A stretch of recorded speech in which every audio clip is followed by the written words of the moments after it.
सक्सेजान के YouTube channel में आपका स्वागत है। दोस्तों, आज हम पढ़ेंगे रिमाइंडर थ्योरम।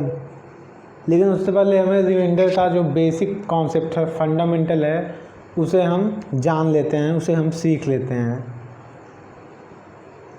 तो आप देखिए, जैसे हम 72 में 13 से भाग देते हैं तो 5 बार जाता है, 13 पचे 65 और 7 बच जाता है। तो जो ये 7 बचता है, इसे हम शेषफल बोल देते हैं या हमसे रिमाइंडर बोल देते हैं। ये जो 5 बार गया है, इसे हम भागफल बोल देते हैं। इंग्लिश में से हम कोसेंट या इसे शेषफल या शेष बोल देते हैं। ये जो 72 है, इसे हम हिंदी में भाज्य बोल देते हैं या डिवाइडेंड बोल देते हैं। और ये जो 13 है, इसे हम भाजक बोल देते हैं या डिवीजर बोल देते हैं। इसे हम भाज्य बोल देते हैं या डिवाइडेंड। तो ये बेसिक है। किसी संख्या में किसी संख्या से भाग देने पे हमें कुछ भागफल प्राप्त होगा और हमें कुछ रिमाइंडर प्राप्त होगा, शेष प्राप्त होगा। रिमाइंडर 0 भी हो सकता है किसी किसी केस में। तो यहाँ से हम एक चीज़ देख रहे हैं, तो अगर हम भाजक और भागफल का मल्टीप्लाई करें और रिमाइंडर जोड़ दें तो हमें भाज्य प्राप्त हो जाता है। अब देखिए, 13 पचे 65 प्लस 7, यानी कि हम लिख सकते हैं division into quotient plus remainder equal to dividend. यानी कि हम कहते हैं भाजक गुणे भागफल प्लस शेषफल इक्वल टू भाज्य। ये बहुत ही बेसिक कॉन्सेप्ट है। आपको रिमाइंडर थ्योरम पढ़ने के लिए आपको पता होना चाहिए रिमाइंडर क्या होते हैं, भागफल क्या होते हैं, डिवीजर क्या होता है। तो ये हो गया बेसिक। आइए अब इसे धीरे धीरे हम रिमाइंडर और चीज़ें जानते हैं रिमाइंडर के बारे में। जैसे आपसे पूछ लिया 92 को अगर हम 17 से भाग दें तो आपका रिमाइंडर क्या आएगा।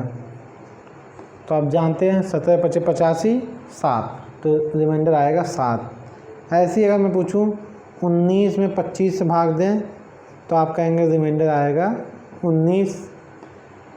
ऐसे ही अगर 143 है, मैं आपसे कहूँ 13 से भाग देने पर रिमाइंडर, तो आप कहेंगे ये पूरा पूरा कट जाएगा, तो रिमाइंडर आपका 0 आएगा। तो आप समझ गए होंगे रिमाइंडर कैसे निकालते हैं भाग देकर तुरंत। तो हम यहाँ से एक कॉन्सेप्ट ये निकाल सकते हैं, किसी भी संख्या को, कोई संख्या है, उसे हम n से भाग दे रहे हैं, n हमारा डिवीजर है। किसी संख्या को जब हम डिवीजर n से भाग देते हैं तो जो रिमाइंडर बचता है वो रिमाइंडर 0 हो सकता है, 1 हो सकता है, 2 हो सकता है, 3 हो सकता है, डॉट डॉट डॉट, वो n-1 हो सकता है। यानी कि किसी संख्या को हम जब डिवीजर n से भाग देते हैं तो हमारा जो रिमाइंडर बचेगा वो 0 हो सकता है, 1 हो सकता है, n-1 हो सकता है। यानी कि जो रिमाइंडर होगा वो हमेशा डिवीजर से कम होगा। यानी कि हमारा जो शेषफल है वो हमेशा भाजक से छोटा होगा। ये थोड़ा सा कॉन्सेप्ट आप समझ गए। ये सब फंडामेंटल हैं, इनको आप दिमाग में रखिए, इनका रिमाइंडर थ्योरम में यूज होगा। जैसे 180 भागे 35, आपको 180 में 35 भाग देना है। एक तो डायरेक्ट तरीका है कि आप 180 में 35 से भाग दीजिए और रिमाइंडर चेक कर लीजिए। तो 35 इंटू 5 175, तो रिमाइंडर आपका 5 आ गया। दूसरा तरीका है, आप देखिए यहाँ से कुछ सिंप्लीफाई हो रहा है, तो आप सिंप्लीफाई करिए। 5 × 15, 5 36, 5 7 35, 36/7। तो 36/7 से यहाँ पर रिमाइंडर देखिए आपका 7 5 35 1, आपका रिमाइंडर आ गया 1। तो अगर आपसे पूछा किसका था 180/35 का, अगर आपने रिमाइंडर 1 बता दिया तो ये पूरा गलत हो जाएगा, क्योंकि आपने यहाँ 5 से सिंप्लीफाई किया है। जब आप 5 से सिंप्लीफाई करते हैं तो जो सिंप्लीफाई करने के बाद रिमाइंडर आता है उसमें आप उस नंबर से मल्टीप्लाई कर देते हैं। तो रिमाइंडर 1 था, इसमें वो नंबर से मल्टीप्लाई कर देंगे जिससे आप सिंप्लीफाई किए हैं। तो आप 5 मल्टीप्लाई कर देंगे तो आपका आएगा 5, जो कि सही है।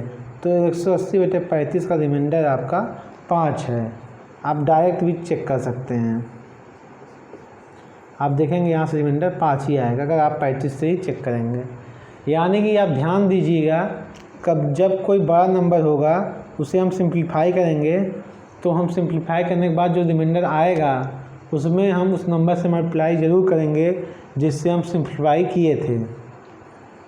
जैसे 618/51, तो हमने क्या किया, देखा 17 3 7 1 14 15, तो 3 से कैंसिल हो जाएगा, 3 दूनी 6, 3 6 18 और 3 17 21।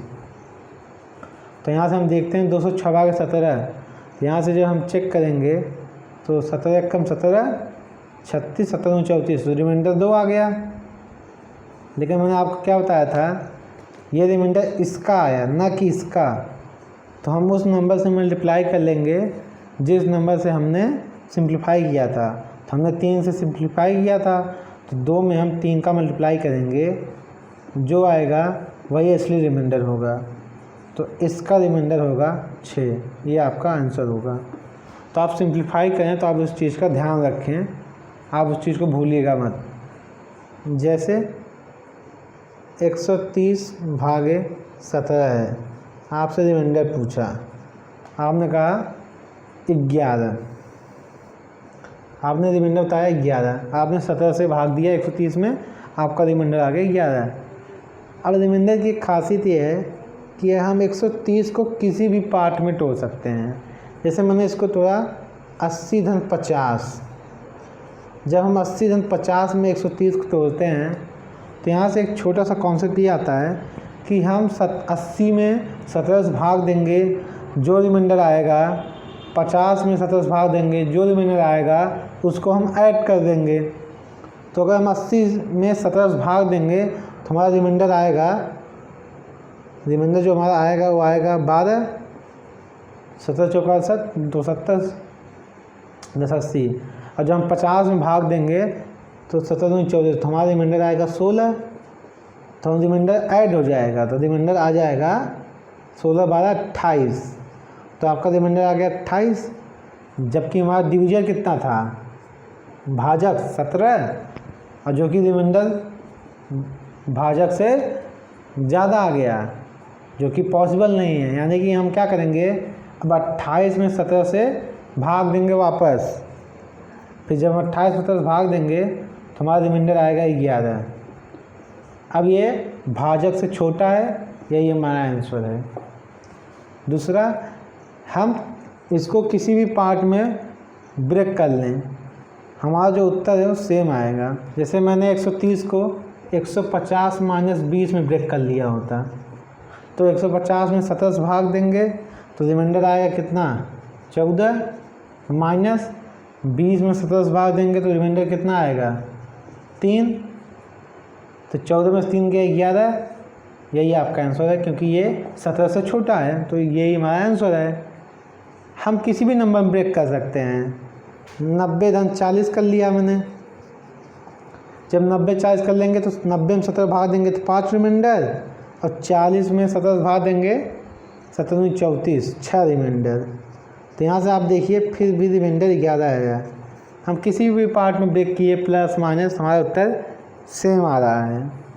तो एक छोटा सा कॉन्सेप्ट है, इसका यूज किसी किसी क्वेश्चन में होगा कि जब हम एक नंबर को ब्रेक कर लेते हैं एडिशन और सब्ट्रैक्शन में।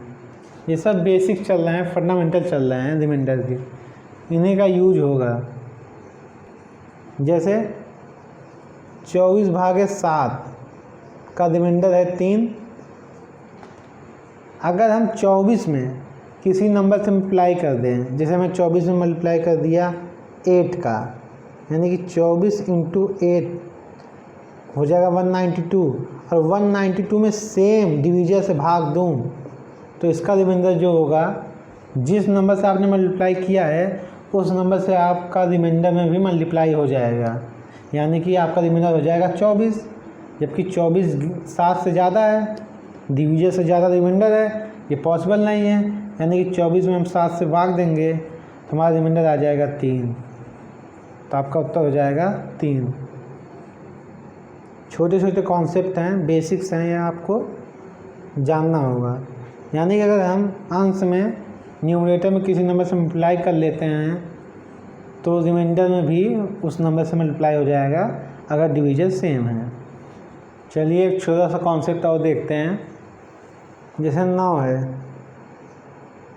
हमने 41 में 9 से भाग दिया तो 9 चौक 36, आपका रिमाइंडर आ गया 5। फिर मैंने 9 से डिवीजन मैंने सेम रखा, 53 में भाग दिया तो 9 पचे 45, हमारा रिमाइंडर आ गया 8। अब हमने क्या किया, ये जो हमारे भाज्य थे डिवाइडेंड, इनको हमने ऐड कर लिया, यानी कि 41 धन 53 यानी कि हो जाएंगे 94। 94 में मैंने 9 से भाग दिया। जब मैंने 9 से भाग दिया और आपसे पूछा अब रिमाइंडर कितना आएगा, तो आप एक तो है कि आप भाग दे सकते हैं, आप 9 दामा 90, वैसे आप एक बार ले जाएंगे, लेकिन बताने के लिए आपका रिमाइंडर आ गया 4। लेकिन आपको अगर ये भाग नहीं देना है, आपको इन दोनों का एडिशन देकर आपको सेम पूछ लिया, तो आप सीधे आप जानिए, आप जो रिमाइंडर आ रहे हैं उनको ऐड कर लीजिए। रिमाइंडर 2 माना, रिमाइंडर 1, तो रिमाइंडर 1 प्लस रिमाइंडर 2 इनको ऐड कीजिए और माइनस कर दीजिए ये जो डिवीजर है, माइनस डिवीजर, यही आपका हो जाएगा ये रिमाइंडर 3।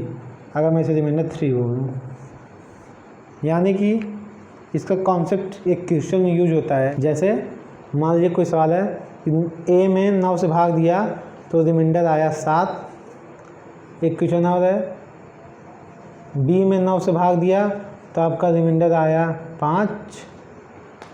फिर आपसे पूछ लिया कि जब ए प्लस बी में 9 से भाग दें तो आपका रिमाइंडर क्या आएगा। अब आपको ए बी तो पता नहीं है, तो आप सीधे सीधे वो कॉन्सेप्ट लगाइए कि रिमाइंडर 3 जो होगा वो remainder 1 plus remainder 2 minus divisor, तो आपका आ जाएगा 7 5 12 में से हो गया 3 आपका आंसर हो जाएगा। या इसका उल्टा भी पूछ सकता है कि ए है 45 में भाग दिया, रिमाइंडर आया 5, ए से 54 में भाग दिया, रिमाइंडर आया 9। तो आपसे पूछ लिया इनका 99 में ए से भाग दूं तो रिमाइंडर आया 7। तो आप बताइए ए का वैल्यू क्या है। तो आप देखिए डिवीजर सेम है और ये जो 99 इनका एडिशन है, तो आपको कोई थ्योरम लगानी है क्या, रिमाइंडर 3 यानी कि 7 बराबर remainder 1 plus remainder 2 minus divisor. तो यहाँ से एक वैल्यू क्या आ जाएगी, 9 5 14 में 7 गया 7, तो 7 यही आंसर है। ये जरूरी नहीं ये मैच करे, ये बस समझाने के लिए है। ये तो मैंने रैंडम मान लिया 45 54 99, ये बस समझाने के लिए आप कैसे निकालेंगे। आप देखिए 7 से भाग देंगे 45 में तो रिमाइंडर 5 नहीं आएगा, लेकिन ये समझाने के लिए है कि कोई वैल्यू यहाँ दी होगी जो सेटिस्फाई करेगी। ये सिर्फ कॉन्सेप्ट समझने के लिए है। कभी आपसे डिवीजर पूछ सकता है, कभी आपसे रिमाइंडर फाइनल पूछ सकता है, आपका कोई भी कॉन्सेप्ट नहीं है, सिंपल कॉन्सेप्ट है। रिमाइंडर 3 बराबर remainder 1 plus remainder 2 minus divisor, आप इसी से सॉल्व करेंगे। ये तो मैंने यूँ मान लिया, ये सेटिस्फाई नहीं करेगा, लेकिन ये आपको कॉन्सेप्ट समझने के लिए है, आप समझ गए होंगे। जैसे अगला एग्जांपल देखिए, 3 power 25 plus 3 power 26 plus 3 power 27 plus 3 power 28 किससे विभाज्य है। ऑप्शन है 11 16 25 30। ये बहुत ही फेमस क्वेश्चन है। ये जो नंबर है 3, ये 4 हो सकते, कोई नंबर चेंज हो सकते हैं और पावर भी चेंज हो सकते हैं, लेकिन कॉन्सेप्ट सेम है। जब भी ऐसा सवाल आए तो आप कॉमन ले लीजिए, लोवेस्ट जो पावर हो उसको कॉमन ले लीजिए। तो यहाँ बचेगा 1 + 3 + 3 स्क्वायर + 3 क्यूब। तो यहाँ देखिए 3 × 5 = 25, 3 × 1 = 4, 9 × 4 = 13, 27 = 40। तो यहाँ देखिए आपका आ जाएगा 3 की पावर 24, 10 × 4। तो आप देखिए ये जो आया ये 3 से विभाजित है लेकिन ऑप्शन में नहीं है, 4 से विभाजित है मतलब 2 से विभाजित है, ये भी ऑप्शन में नहीं है। लेकिन आप देखिए 3 × 10 = 30, 30 × 3 की पावर 24 × 4, 30 ऑप्शन में है, हाँ ऑप्शन में है। ये विभाजित बहुत सारे नंबर्स है, लेकिन जो ऑप्शन में है ना तो ये 11 विभाजित है, ना तो 16 से, ना तो 25 से, ये केवल 30 से विभाजित है जो ऑप्शन में है, यानी कि ऑप्शन बी सही हो जाएगा। बस आज के लिए इतना ही। अगले वीडियो में मैं बात करूँगा नेगेटिव रिमाइंडर की। जो नेगेटिव शेषफल होते हैं वो कैसे आते हैं या उनको कैसे हम निकालते हैं।